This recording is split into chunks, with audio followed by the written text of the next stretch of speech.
بسم الله والصلاة والسلام على رسول الله. خلصها القيع خلاص. الصفقتين الحائرتين اللي محيرين جمهور الاهلي. حيرت قلبي معاك، في اغنية اسمها كده تقريبا.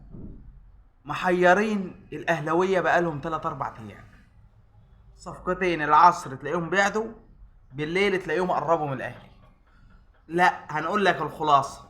خلاص خلصت. وصفقة مهاجم الاهلي الجديد قنبلة مدوية. الاول كده النهارده الجمعة، على قد ما تقدر صلي على حبيبك محمد في البداية كده. صلي على حبيبك محمد صلى الله عليه وسلم، ثم اللايك ثم الاشتراك في القناة. اللايك مش هياخد منك ثانية. طبعا جمهور الاهلي مزقطط. صفقات السوبر الافريقي قايمة نارية، لكن الزملكاوية قلبنا معاهم بجد يعني. ان عندهم مجلس ادارة يا جماعة ما ينفعش يقعد على كشك سجاير. يدير كشك سجاير هيفشل، انما ما يديرش نادي كبير زي نادي الزمالك. مجلس خلى جمهور الزمالك دلوقتي ماشي في الشارع، بعد ما كان يمشي كده زي الناس، لا بقى جمهور الزمالك يمشي كده موطي كده، موطي مكسوف. طلائع الجيش كسبت الزمالك مرتين في اسبوع في الدوري 3-1، وخرجته من دور ال16 في كاس مصر. جمهور الزمالك دلوقتي حسين لبيب ومجلس الزمالك خلوا جمهور الزمالك يمشي كده. هما نجحوا في كسر هوية نادي الزمالك في ضياع هوية نادي الزمالك. فمجلس إدارة الزمالك، هذا المجلس الفاشل، يعني جمهور الزمالك المفروض ما يسكتش إلا لما المجلس ده يرحل عن نادي الزمالك، لأن نادي الزمالك مش هتقوم له قومة. والله بنصح نادي الزمالك إنه ما يسافرش وما يروحش بماتش السوبر الأفريقي بهذا السكواد وبهذا المدرب الفاشل. جايبين مدرب كفتاجي لا يصلح انه يمسك مركز شباب. هذا الجوميز اللي ساب الفرقة بتنافس على بطولة مهمة وكانت هتخلص في 4 ماتشات، والاهلي يا اخي اعتذر عن البطولة ويعني خلالك الطريق قدامك مفهوش مطبات، وبطولة انت المرشح ليها. فجوميز يروح يسافر البرتغال ويسيب نادي الزمالك. ده مدرب ولا دي إدارة؟ دي إدارة ايه دي؟ ولا مدرب ايه ده؟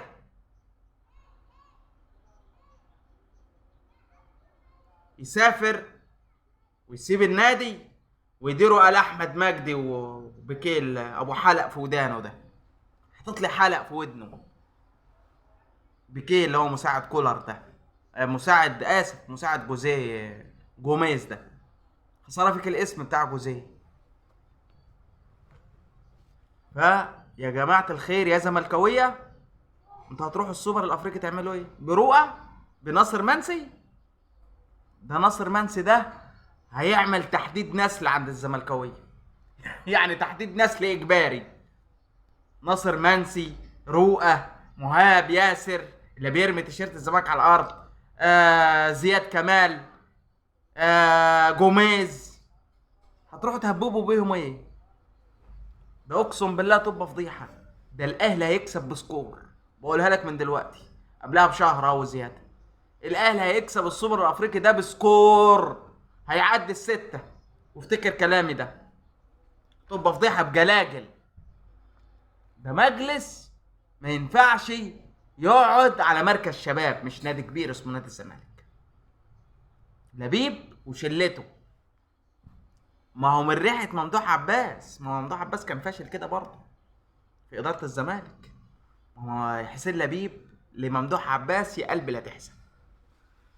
سيبك من الزمالك. تخيل ان ايمن الشريعي رئيس نادي انبي قال لمسؤول الزمالك ما تقدروش تفسخوا عقد زياد كمال الا لما انا وافق، الا لما مجلس اداره نادي انبي يوافق. تخيل، ده اللي عامل عقد زياد كمال ده يتعمل له اقول لك ايه قضيه ومحضر في الاسم. ايه اللي انت عامله في عقد زياد كمال ده؟ ما يقدرش الزمالك يفسخ عقد زياد كمال ولا ينهي اعارته الا بموافقه انبي. ورئيس النادي انبي بيقول للزمالك دلوقتي عليكم 19 مليون جنيه، ان مش جبتوهم هروح اشتكيكم قبل ما ترجعوا لنا زياد كمال. يا خرابي، ده ايمن الشريعي واخدهم زباين. دول مجلس اداره الزمالك، مجلس الضحك، مجلس بيقدم ضحك بس ضحك خام، ضحك ما حصلش قبل كده. تعالى بقى نخش على الجزء الثاني الخاص بالنادي الاهلي.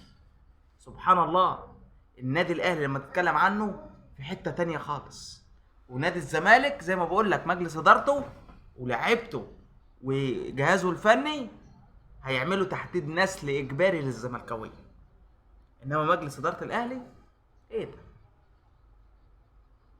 صفقات الله ينور، بطولات الله ينور، جهاز فن الله ينور، حاجه يا جماعه. ناس بتشتغل بنظام المؤسسيه، وقلت كتير ونصحت لبيب ده ومجلس الزمالك دول الفشله دول، قلت لهم روحوا خدوا كورس تدريب او فن اداره من النادي الاهلي، من اداره النادي الاهلي. هيعلموكوا 3 شهور 4 شهور 5 شهور 6 شهور، هيشربوكوا صنعه الاداره، ازاي تدير نادي كبير زي نادي الزمالك. مش عيب؟ روحوا اتعلموا فن الاداره الاول قبل ما تيجوا تمسكوا. والعيب على اعضاء الجمعيه العموميه في نادي الزمالك اللي انتخبوا القايمه دي وفي ايديهم يقدروا يسحبوا الثقه منهم في ساعه. لو جمعوا توقعات وراحوا لوزير الشباب والرياضه احنا مش عايزين المجلس ده، يسحبوا الثقه من المجلس ده. المجلس ده دمر النادي. انما الجمعيه العموميه اهم حاجه عندهم الكرسي والشمسيه وخلاص. تعالى بقى نخش على النادي الاهلي. صفقه اشرف داري من والده، قال لك اللاعب هيلعب ماتش اخر مباريات اشرف داري المدافع العملاق المغربي. اشرف داري من والده قال لك اخر مباراه لاشرف داري مع بريست الفرنسي ستكون يوم الاحد بعد بكره، بعدها مباشره هيركب الطياره وعلى النادي الاهلي يا باشا. يبقى اخر ماتش لاشرف داري مع فريقه بريست الفرنسي سيكون يوم الاحد القادم، بعدها مباشره سيستقل اشرف داري الطائره متوجها الى القاهره ويصل الجزيره او يصل التتش للتوقيع وانهاء كافه اجراءات انتقاله للنادي الاهلي. ده كلام نهائي ولا رجعه فيه، عشان نجيب لك الخلاصه في اشرف داري. هذه الصفقه المدويه خليفه محمد عبد المنعم، دي الناس اللي بتشتغل. يا لبيب يا فاشل انت ومجلسك. طيب ده بالنسبه لاشرف داري اللاعب المغربي الذي يلعب في صفوف بريست الفرنسي اخر مباراه ليه بعد بكره في الدوري الفرنسي. تعالى لصفقه محمد علي بن رمضان الجوهره التونسيه الذي يلعب في الدوري المجري، والاهلي يحتاجه بشده بعد رحيل الدبابه الماليه اليو ديانج لنادي الخلود السعودي، اللي نادي الخلود السعودي النهارده نزل الصور الرسميه لتعاقده مع اليو ديانج قادما من النادي الاهلي. واحمد عبد القادر في اول مشاركه ليه مع ناديه القطري بعد انتقاله ليه بيومين يلعب اساسي ويسجل جون الفوز امبارح لقطر القطري. دي اللعيبه. فمحمد علي بن رمضان سيكون متواجد في النادي الاهلي يوم الاحد القادم. اشرف داري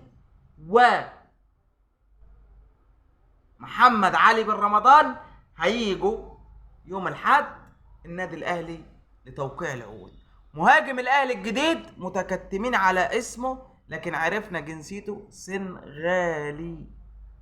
سنغالي بيلعب في احد الدوريات الاوروبيه.